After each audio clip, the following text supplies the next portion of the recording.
This week is EDUC639 Muddiest point blog. This is for week 5. Oh, this week was a very interesting week to read because my eyes were open to so many different things. The first video, the guy talked about the students who cheat and plagiarism and the safe assign, and 93% of students have cheated. I guess I'm in that 7% because I am terrified to get caught cheating on an assignment because I feel like, oh my gosh, it's going to be the worst thing ever. My name's going to be published on the internet, something like that. But the one thing I do not like about the safe assign or turn it in is checking the papers against the internet. If I write a paper on a death penalty, obviously there are many other papers out there on that topic, and there could possibly be a match. In the database might say I cheated or I plagiarized, but those could genuinely be my words. So some of those I understand, but then again, with technology, I could word something, and my sister, we're almost identical in thought. I could word something one way, she could word it the same way, and the internet might say we're plagiarizing. I never thought about the fair use policy when sharing materials I received in the mail with my students. I always thought that since I purchased the subscription or it was given to me, that I could share it any way I wanted to, especially if I'm paying for it. The copywriting is interesting also because now that we're living in a digital information era, 99% of what we want can be found online without having to pay for it. So many people, as well as myself, feel as though if the information is online, the video, music, movie, or whatever we're looking for is out there and it's online and it's free, then obviously it's okay for us to take it or use it, or whoever owns the information would sue the person to take it down. The presentation said that things are not protected just because you're a teacher. And I was like, whoa, really? It includes materials such as things being passed to a public domain, but then the issue arises, what if the information is passed into the public domain illegally or without proper knowledge of copyright laws? Like I may upload something and not know that I am doing something illegally.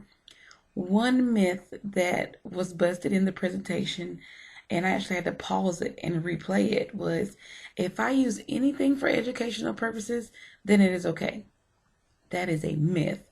What an eye-opener.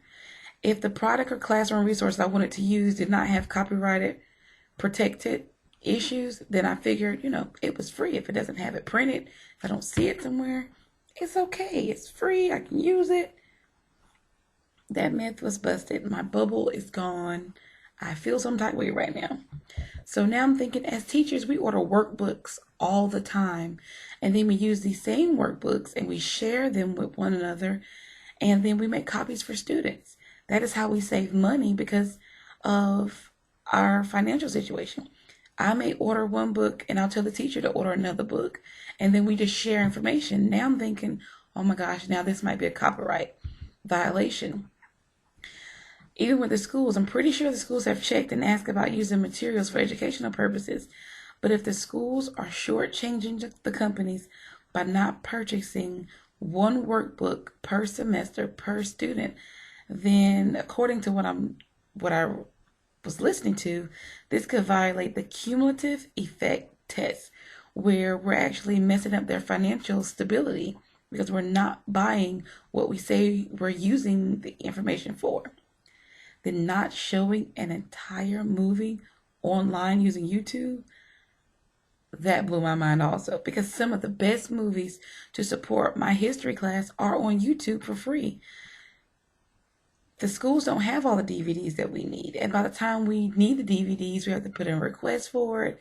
We might not have enough funding for it because there are so many different movies, there's so many different musicals, there's so many different things that can help with the classroom, but it would be very, very costly for the school to order each and every movie for the teachers to use in their classroom. Now, during my interview, none of those points were brought to light about the copyright and the fair use. So Maybe this is an area which might not be understood even by our technology specialists. Now for my muddy and unclear points. With all of these rules and regulations with copyrighted resources, it makes me want to stick to the basics in teaching and only use my textbook. I am now more confused than I ever was about fair use and copyright, because I always thought as long as the information was being used in my class for educational purposes only, then the copyrighted laws did not apply to me. This is so confusing, because how are we really supposed to know if it is copyrighted and we're allowed to use it or not when the things are on the internet? Watching free movies to enhance our lesson is illegal, might be legal, but how are we supposed to really know? And if the technology person doesn't know, every time you ask an administrator or even a specialist, oh, it's using for your classroom and you're okay, just go ahead and use it. But obviously that is not the correct answer. I'm guessing I'm going to go to bed with a headache tonight, because this is a lot to take in. But I am definitely going to do further research and read more to understand about fair use and copyright. Because when I become an instructional technologist or an educational technologist, I want to make sure that I am abiding by the rules, and I'm also ensuring the employees and the students are abiding by the rules. Because if anything goes down, that is on me, because as an educational technologist, it is my job and my job description to understand these terms and to make sure I'm educating everyone on these terms. So thank you, and I will be doing a whole lot more research. Good night.